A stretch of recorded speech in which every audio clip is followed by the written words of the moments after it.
Magandang tanghali po sa ating lahat mga kabayan. Puntahan po natin muli si Tatay Florencio, no? Na nagulat tayong lahat mga kabayan na pumano na po pala si Lola Felisa. So, syempre sa tanda na, sa may edad na po kasi si Tatay Florencio mga kabayan, 80 plus na rin po at mahina na.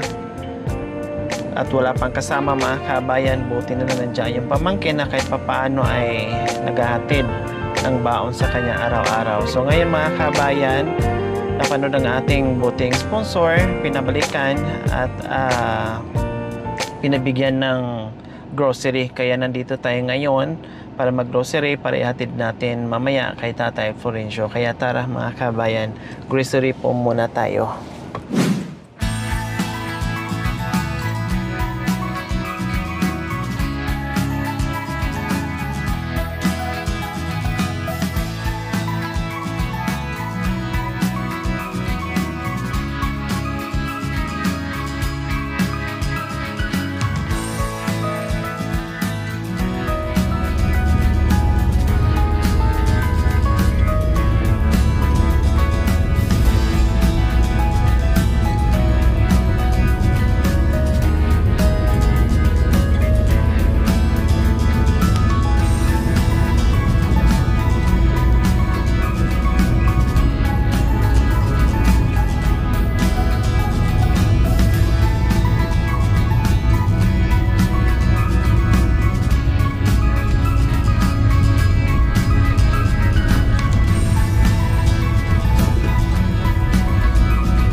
Isang napaka-init, super init po talaga sa tanghaling ito mga kabayan.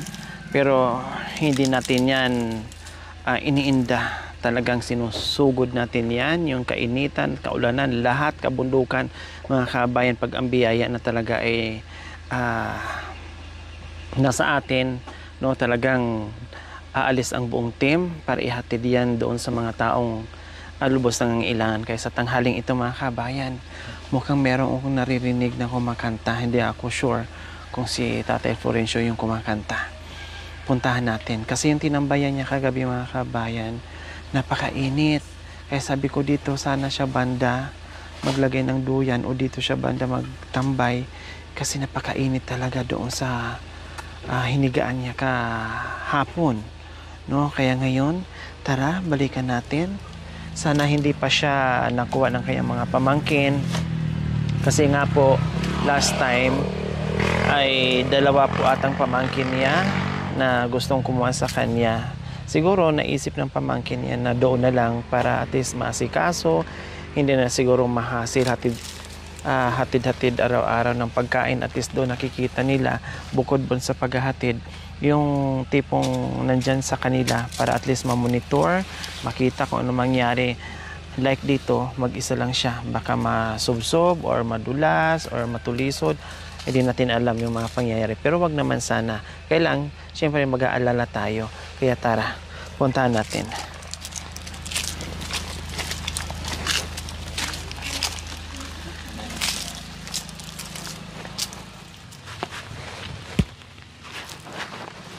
Natutulog.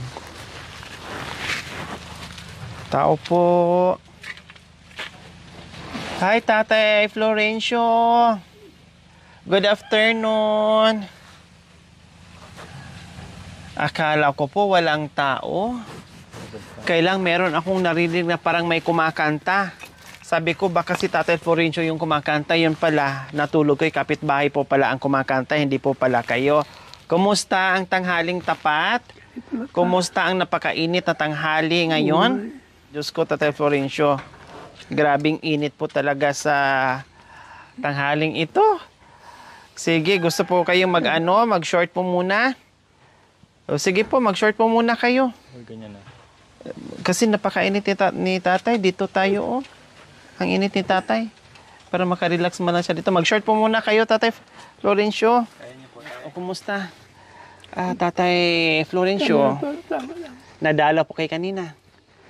Nahatiran po kayo ng pagkain? Meron pang konti ito, hindi pa. Hapon. May sobra pa po. Sobra kong hapunan ko. Anong oras po naghatid ng pagkain? Mga alas 10 na kanina. Yung almusal nyo po, paano? Hindi na ako kumakain ng almusal. Tanghalian na po diretso? Nagkuko na lang ako. Tinapay na lang kung may Tinapay. tinapay. Titinapay na lang pag may tinapay. Pag wala, mag-aantay na ng tanghali. Maganda ng tanghali. Florencio, Oo. sa isang araw, isang beses Hindi, na sa kung pupunta. Minsan dalawa ako. Minsan nagkatid ng hapon. Ika ko naman, huwag na kong hapon dahil yung inyatid niya sa tanghali, magtitira ako ng pagkain ko na doon. Hindi po napapanis na ang init po eh. Hindi. Napakainit, madaling mapanis lahat ng ulam o kanin ngayon. Ako kahit nakabuyang-yang ay talagang madaling mapanis dahil sa sobrang init po. Talaga, grabe. Noong nakaraang araw, Diyos ko, ang daming mangga ng kalaglagan. Ngayon naman, ang dami pa rin lang mangga ng kalaglagan. Yung katabi dito ni tatay na mga mangga, hindi pa rin maubos-ubos. O, tapos na po kinananghalian. Anong ulam nyo po? Ibigay ng piniritong tilapia, tsaka longganisa, kahapon pa yun. Hindi nyo po naubos yung longganisa? Hindi nyo po napanis? Hindi naman. So bumaghapon, nakahiga lang po kayo dyan? Ay, galang ako dyan. Nakatambay, hindi po kayo nahihilo sa init, tatay Florencio. May malamig akong tubig dyan kung naghihilamos ako dito. Kasi sobrang init talaga. Oras. Dinadampian nyo po ng malamig na tubig. Mukha ko. Mamayang hapon pa ako maliligo kung kanat. Tuwing hapon po kayo naliligo. Tuwing hapon. At dahil ito sobrang init. So ayan po mga kabayan, no? Lalong malungkot yung buhay ni Tatay Florencio na mag-isa na lang. Sabi nga niya nung nakaraan, kasi siyempre parang alagain na talaga si Lola Felisa, no? Nung malakas pa si Tatay Florencio, talagang inaalagaan niya. Malamang niya si Lola Felisa na abutan ko dito, nilulutuan niya. No, minsan kahit nandiyan na sa katabi ni Lolo Florencio, no, habang nilulutuan niya at nag-aantay naman si Lola Felisa, pinaghahain niya. No, kumbaga kahit nahirapan ka mag-alaga dahil bulag na nga si Lola, pero nandoon pa rin yung saya nila kahit paano. Kasi nga, matatanda na kung kailan tumanda, saka pa, kumbaga, mawala sa iyo, sa tabi mo. Talagang ganyan. Sabi ko nga, talagang ganyan ang buhay ay panapanahon lang, no? Una-unahan lang. Hanggat dumating yung punto na katabi ni Lolo Florencio na wala ng buhay, malamig na, no? At nakapahinga daw siya sa pag-aalaga ni Lola Felisa, pero namimiss niya. Namimiss niya yung mga alaala, yung samahan nila noon na malalakas pa sila, no, na hindi pa masyadong matanda. At si Lola Felisa kasi 2017 lang siya nawalan ng paningin. Kasi lahi po nila Tatay Florencio, no, lahi po nila mga kabayan, lahi ni Lola Felisa na pag may edad na, may mga ganun no. Marami nga akong nakilala na magkakapatid, pag may edad na, pag nag-senior sila pataas, ay unti-unting lumalabo yung paningin nila. So ganun din po ang nangyari kay Lola Felisa. Since 2017 hanggang nung namatay siya, talagang hindi na nakakakita. Kumbaga ay nagiging alagain na lang si Lola Felisa. No, okay. Nung pumupunta kami dito, Tatay Florencio, pumupunta pa kayo ng palengke dalawa ni nanay, di ba? Oo. Karay-karay mo rin, Tatay Florencio? May tricycle naman. Ang layo nun di ba? Malayo ang palengke dito. Sasakay kayo ng tricycle. O karay-karay pa ni Lola Florencio si Lola Felisa habang namamalingke. No? At talagang, kumbaga wala ngang iwanan. Kaya naninibago si Tatay Florencio dito sa sitwasyon na ngayon na talagang napakahirap na mag-isa. No, although meron namang mga pamangkin, inaantay na lang ni Tatay Florencio siguro na Kung hindi ko na talaga kaya, saka na lang. Sa ngayon, kahit papaano, nakakakilos pa naman siya. Kaya dito muna siya magstay. No, mga ilang buwan pa naman namatay si buhat namatay si Lola Felisa. Last January 4 lang. So, nandito kami, Tatay Florencio, kasi napanood yung vlog natin. At siyempre, nag-aalala, paano daw, hindi na ka na makakapunta ng palengke, mahihirapan na. At nakita niya, nagulat nga rin po siya na namatay na si Lola Felisa. No, mahirap kasi kahit sabihin mo meron nagbibigay na mga pamangkin, no, pero iba talaga pag meron kang sariling pera. Yung bang aasa ka lang na may magbigay, may maghatid, siyempre meron din pamilya, no, mahihiya ka din. Kaya ngayon nandito kami, Tatay Florencio, kasi may nagpaabot na biyaya. Sabi po kasi ng ating sponsor, mag-grocery ka naman ni Tatay Florencio para kahit paano ay meron siyang pang merienda, no? Kung darating man yung pamangkin niya o ito, bigas, iuwi mo, ikaw na lang mag-sign. O kahit paano ba na hindi lahat ng pagkakataon, hindi lahat ng ibibigay ay magagaling sa kaanak o sa pamangkin. No, pwede naman kahit may bigas si Tatay Florencio, kung hindi na siya makasaing, pwede naman magbigay siya halimbawa ng kalahating kilo o budget na sa isang buong maghapon o 2 kilo, 1 kilo, isang salop, yung mga ganyan. At least meron ding nakatambak dyan na pagkain para sa kanya. Florencio, nung hindi pa nabubulag si Lola, ano pong trabaho ni Lola? Tulad sa manananim noon. Medyo bata-bata pa po. Nagkakabisil sa tanim mo. Tumutulong po sa... Tumutulong sa mga tao. Siya ang may akay sa mga taong nagtatanim.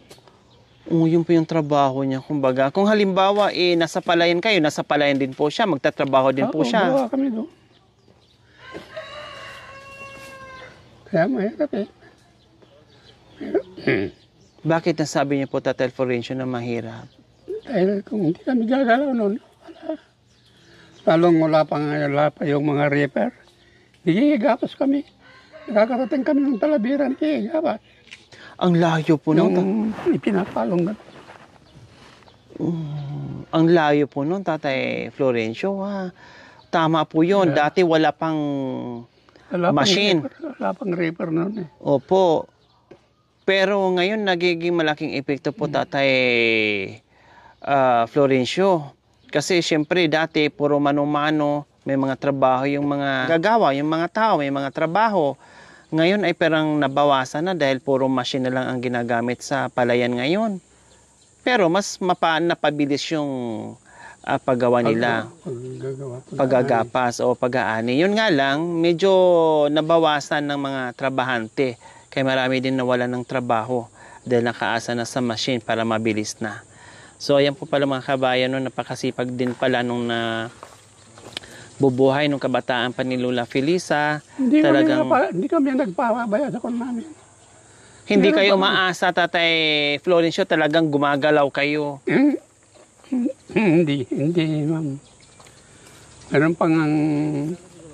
Meron akong pamangkin na babae, taga doon sa Gimba. Opo.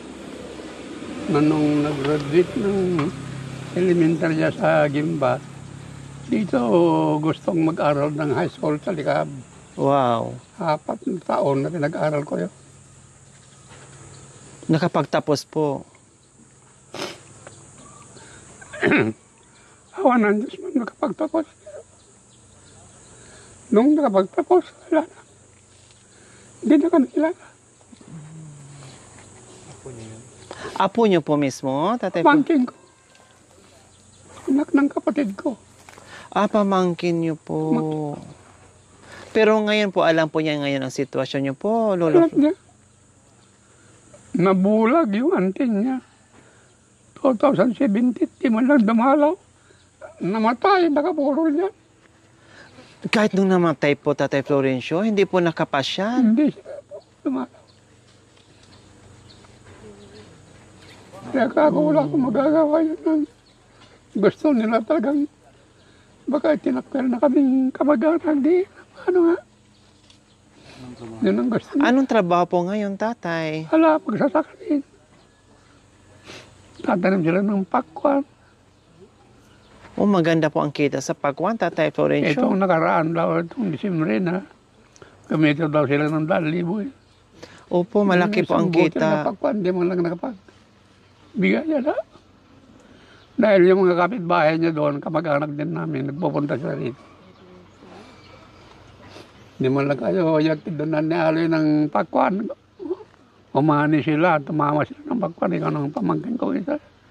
Hayaan mo na, kanila na lang yun.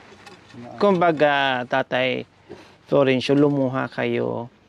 Kasi, kumbaga, hindi kayo nangihinayang noon na pinaaral nyo po sila, ginastusan nyo po sila, sa kagustuhan na mabigyan nyo po sila ng tulong at kahit pa paano ay gumanda yung buhay na pagdating ng panahon.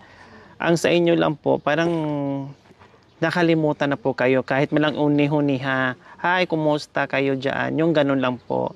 Parang sumama po ang loob nyo. Lalo na yun, yung isa, yung kapatid ko na, punso namin. Opo. Kasi ipinanganak yon 1956. Namatay ang mga walang namin, 1959. Kundi ano pa po siya, 3 years old. Yung babae, yung lalaki, 1959 din, Opo. April 3. Pinag-aral ko yun, naruga ko yung gumawa kami ng kubo natin na ganito. Opo. Ako ang naging ama, ina nila. Inalagaan ko talaga yun, alagang. Pinalaki. Siyempre, hindi na mas lalalaki kung hindi kayo nag-alaga. Hindi ba niyang hugasan yung dumi niya kung kanya? Opo. Yung edad na pa, 3 years old. Kayo na nagpalaki, nagpaaral. Nakapag-aral, nakapasok na sundalo. Wow. Pinag-asawa ko nung na at wala naman siyang naiipon. Itong nakaraan na lang, ganun din sa pamangking ko.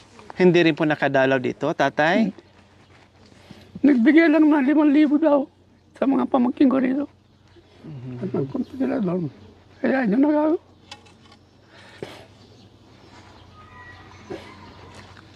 Kumbaga, ang ganda pala siguro ng tandem nila ni Tatay Florencio noon kasi nakatulong sila sa mga pamangkin at mga kapatid. Kumbaga, masipag si Tatay, masipag si Nanay, Felisa, no? Kasi wala naman silang anak mga kabayan, kaya siguro wala naman tayong anak, o sige, tumulong tayo sa mga pamangkin, nandyan yung mga kapatid.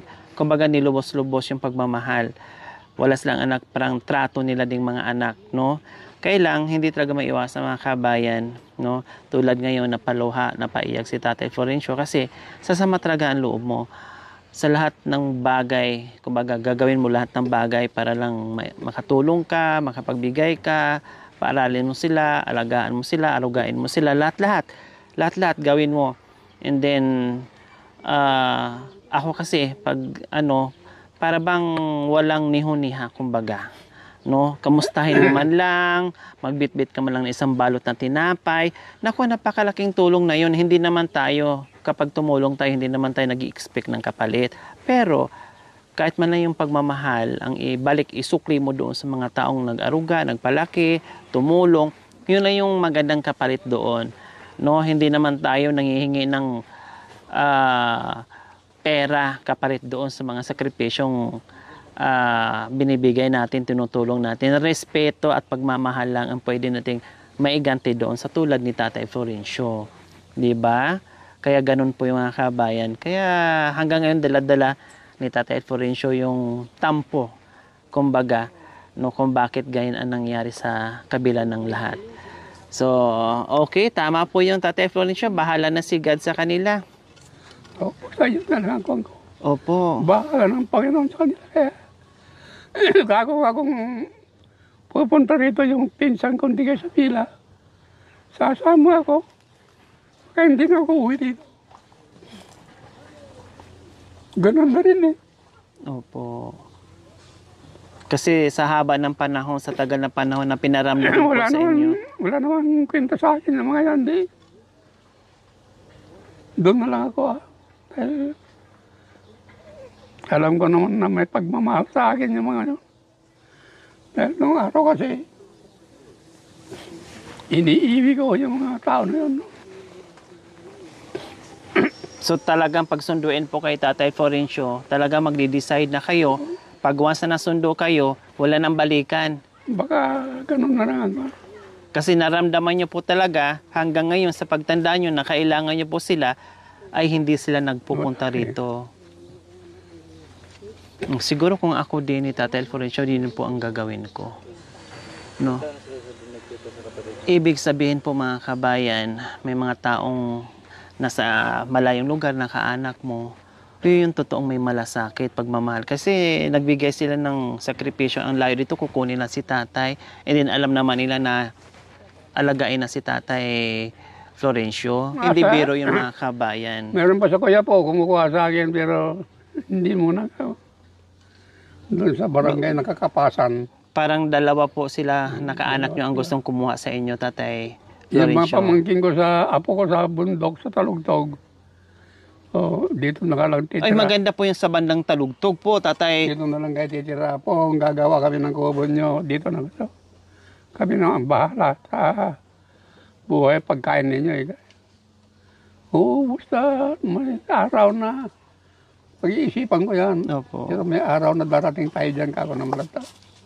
Maganda sa Talugtog po, Tatay Florencio. Bukid po doon, fresh air. Pero sa Isabela, maganda naman din sa Isabela.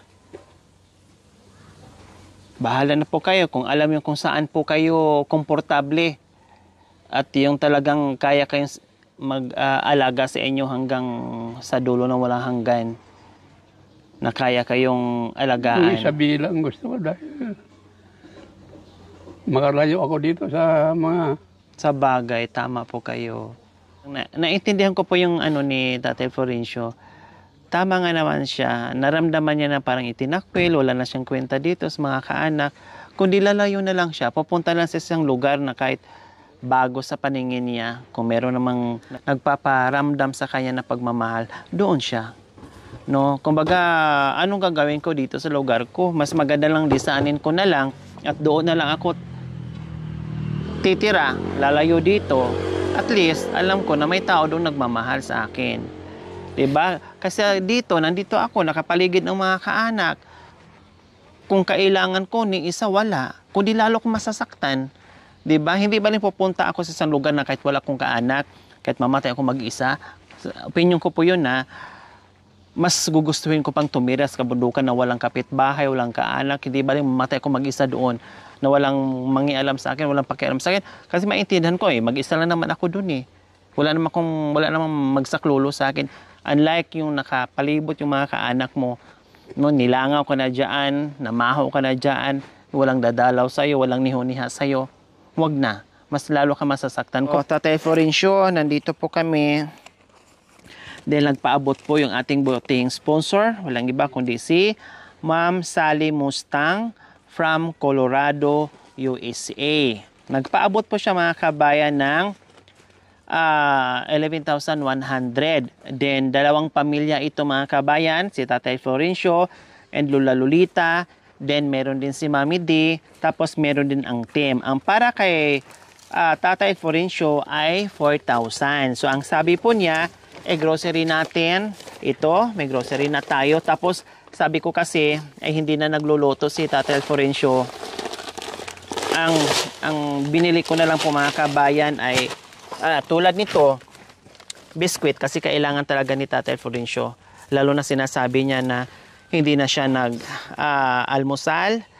Minsan kung merong madampot na tinapay, kung meron, o sige, yun ang almusal niya. Pero pag wala, ay wala din. So ito, matagal niya itong maubos kasi kunti-kunti na lang kinakain ni Tatay Florencio. So tama ito. Plus, may tinapay din po tayo mga kabayan. No, nandito yung mga tinapay, kape, gatas. Ayan. Nilakihan ko na yung gatas, adult. At mga tinapay nandito. Ayan. At mga kape. Meron din nagbigay nung isang araw nung kaalis ninyo. Andyan Opo. Ay, yung lata na po yan. Hindi. Pinaglalagyan ko lang tinapay. Andyan yung laman na. Andyan yung ibinigay na tinapay, may gatas. Wow. Energin. Wow. Nung Binigyan. nagpunta pala kami dito mga kabay, meron din Mayroon nagbigyan ng humabol na nagbigay sa kanila. Maraming salamat din po. Malaking tulong po yung Katatay Florencio. So ayan, pati mga sabon dito nandito na rin. Bahala na yung pamangkin ni Tatay Florencio. Tapos yung bigas, yung sinasabi ko kanina, marami po ditong kape Tatay Florencio ha. Ayan po, dinamihan ko na yung kape. Ayan, nandyan na rin yung palaman. Ayan. At iba pa. Ayan yung biskwit nyo. Tapos, yung ating importante yung bigas. Yan po talaga. Sabi ko nga, pwedeng unti-untiin sa pamangkin ni Tatay Florencio kung sino yung naghatid ng pagkain araw-araw. So, syempre doon po yung mapupunta. Bahala na si Tatay Florencio yan. Sabi ko nga, pwedeng kalahating kilo para dito sa baon na araw-araw ni Tatay Florencio. So bukod pa rin, nag-iwan din ako ng cash para kahit paano pag may gusto pang bilhin si Tatay Florencio, so meron siyang dudukutin sa wallet niya. Noong nakaraang araw ay nagbigay din po tayo ng 1,000 pang bili-bili, pang dukot-dukot ni Tatay Florencio para kahit paano ay kung ano mang wala dito, tulad ng isda gusto niya, o sige, gulay gusto niya, o sige, meron siyang maiutos. No, bahala na si Tatay Florencio mag-utos diyan sa kanyang pamangkin. Kaya maraming salamat po muli sa walang sawang pagmamahal mula noon hanggang ngayon, yung ating pioneer sponsor, Ma'am Sally Mustang from Colorado, USA. Maraming salamat po sa inyong ganito ang puso.